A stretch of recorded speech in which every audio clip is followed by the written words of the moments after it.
In today's video, I'm going to teach you how to loop animation in Canva.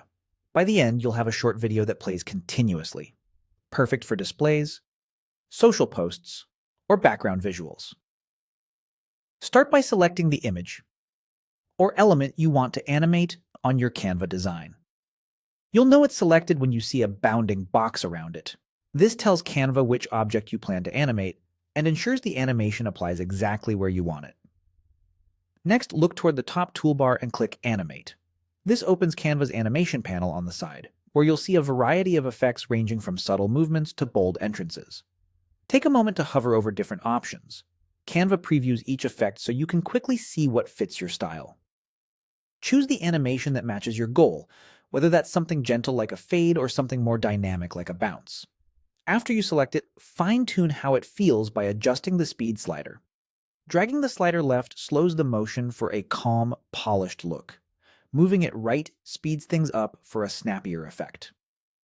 A good rule of thumb is to match the speed to your audience and use case. Slower for professional or ambient content, faster for energetic or attention-grabbing clips.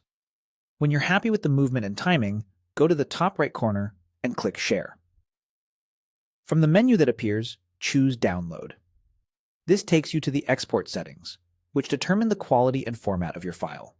Under File Type, make sure MP4 video is selected. MP4 is widely supported, smooth for playback, and ideal for looping on most devices and platforms. It also preserves transitions and motion much better than static formats. Keep any other default settings unless you have a specific reason to change them, then click Download to render the file. Canva will process the animation and save it to your device. Once it's finished, open your File Explorer, navigate to your Downloads folder, or wherever you saved it, and open the video. To make it loop continuously, turn on the repeat or loop control in your media player. Look for an icon that resembles two arrows forming a circle. Enabling it will replay your clip automatically as soon as it reaches the end. That's all you need to create and loop an animated element from Canva. Select your element, apply an animation, set the speed, export as MP4, and enable looping during playback. Save this workflow for quick, eye-catching visuals anytime you need a seamless loop.